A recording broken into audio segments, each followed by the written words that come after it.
Good evening, everybody. This is Leo Vallant, your YouTube Messiah, and I was watching YouTube. Hey, guess what came up? Do you all remember Mean Kitty, the channel Mean Kitty?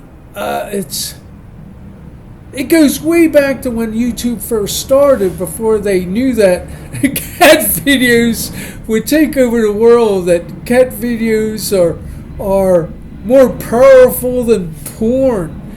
And this guy, the Mean Kitty guy, it's good looking, man. I think this was after Sparta. That was Mean Kitty's name. Sparta died. And it's sort of broke. These guys, their hearts get broken. There's another famous channel. It's Call and Marmalade. Call was a black cat and Marmalade was a ginger. And such a good channel. And when Call died, oh my God, it's that guy. He just disappeared off of YouTube for around 6 months. He had a breakdown. It's not just my money. Actually, Marmalade was a pretty it was a pretty good draw. Marmalade was into sports and all that sort of stuff, but he loved Call, and it deeply affected him. Anyway, here's this Mean Kitty guy, and the video is from 4 years ago. It's adopting a cat from a shelter, animal rescue in Tulsa, Oklahoma. And he's in this kennel, and what he's doing that thing is, how can I decide? How can I decide? And I'm going, him? He's one of the world's best cat experts, or he should be, after the Mean Kitty.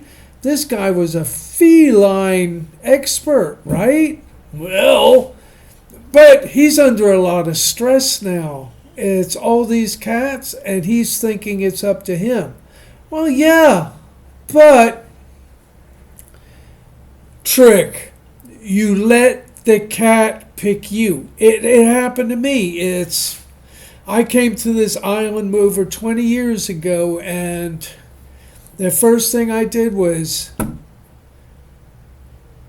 before I even bought a car, I went and I found a cat. I just was driving around, and there was the kennel.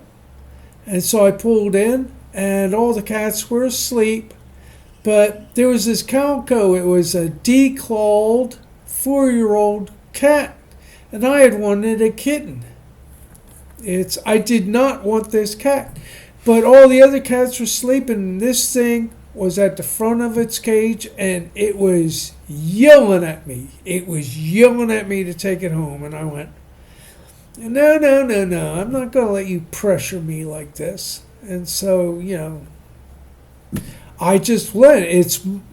Whenever I move to a new place, first I look at the maps in the telephone books to get a good idea, and then I just take off, and I'll recognize street names, and there'll be buildings, and there'll be landmarks, and I just keep going until you find yourself going in circles. You start recognizing street signs, you start recognizing buildings. When you start recognizing everything, it's the area. Well, I kept coming back to this kennel, and I'd go in, and there was a Siamese cat, and I went, oh man, I love Siamese cats. And I reached in, and the cat would just play with my hand. Like, the cat wouldn't make eye contact. It's just playing. I wasn't a human being, I was a hand. And I went, oh. But then there was the calico. It was yelling at, take me home, take me. And this time, I opened the cage and I picked her up, and she didn't bite me. So she wasn't yelling at me, I want to bite you, I want to bite you. I took her and I went, oh. Anyway, the third time I saw the kennel, I went, damn it. I went in, and I got the cat. I didn't even have an apartment yet. I took it back to a hotel, and the guy at the desk said, "Oh, you can't have a cat." And I said, "Oh, but you can have this $20 bill." And I took the cat up to my room. It was a case where the cat picked me. So yeah, it's very comforting. A cat lived a long time. It's 4 years. She might as well have been a kitten, because she lasted 20 years with me. And sometimes things were rough. But every time something was rough, I could always fall back on, I didn't drag her into this. She asked for it. Whatever she gets, she asked for. Now, okay, that seems kind of callous. That kind of seems kind of cynical, but think about it. Sometimes things don't go well. Sometimes stuff happens, and you just can't let it crush you. You got to be able to look at your cat and say, okay, I didn't force you into it. You stepped into this willingly. It's you and me. We're partners in fate.